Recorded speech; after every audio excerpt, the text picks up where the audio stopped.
आज़ादी के बाद सारे कार्यक्रम दीनहीन लोगों के लिए चलाए गए। गरीबी उन्मूलन चला, पंचवर्षीय योजनाएं चली।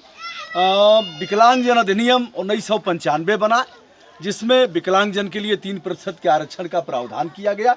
प्रदेश सरकारों ने भी अपनी दरियादिली दिखाया, केंद्र सरकार ने भी दिखाया। मोदी जी ने विकलांगजन का नाम दिव्यांगजन रख दिया।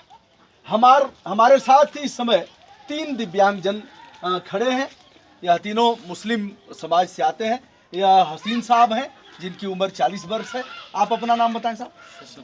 34 साल। सबीर साहब हैं 34 साल। और आपकी उम्र?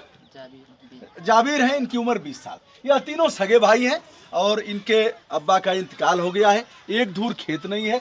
जो आवास आप देख रहे हैं वो यही आवास है। इसी आवास में तीनों भाई रहते हैं। 2 भाइयों को किसी प्रकार काफ़ी मेहनत के बाद पेंशन मिल गई, किंतु एक भाई को पेंशन नहीं मिलता। एक धूर खेत नहीं, रहने के लिए आवास नहीं। तीनों भाई एक का हाथ दूसरा पकड़ करके तीनों लोग शौच के लिए खेतों में जाते हैं।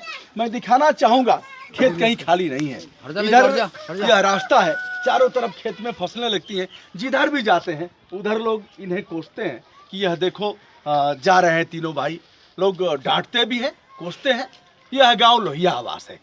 प्रदेश के मुख्यमंत्री जी, आपने भी बहुत बड़ी बड़ी योजनाएं संचालित किया, विकास हो गया, विकास की यात्राएं निकाली गई। केंद्र ने परिवर्तन की यात्राएं निकाला। यह देखिए, आप अपना पैर दिखा दीजिए। यह हाथ से विकलांग है, या पैर से भी विकलांग है, या भी पैर से विकलांग है, या तीसरे भाई अभी पैर से विकलांग है।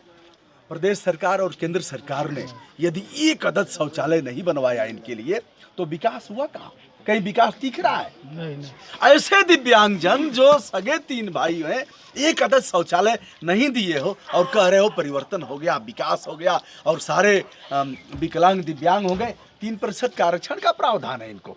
सबसे पहले शासन की समस्त लाभकारी योजनाओं से इन्हें आच्छादित किया जाना चाहिए, जो अब तक नहीं हुआ है। सही है। पूरा मामला मैं प्रदेश के मुख्यमंत्री को भेजता हूं। वर्तमान में चुनाव चल रहा है विधानसभा का।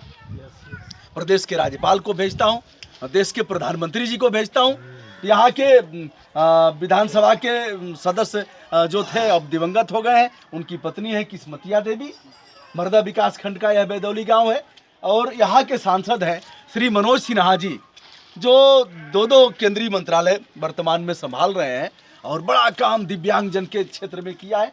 यह एक नजीर है। और भी इस गांव में दिव्यांगजन हैं जो इसी तरह से घिसट करके अभिशप्त जीवन जी रहे हैं। पूरा मामला मैं भेजता हूं और आशा करता हूं कि सबसे पहले इन्हें जो भी शासन की लाभकारी योजनाएं हैं इन तक पहुंचाएं।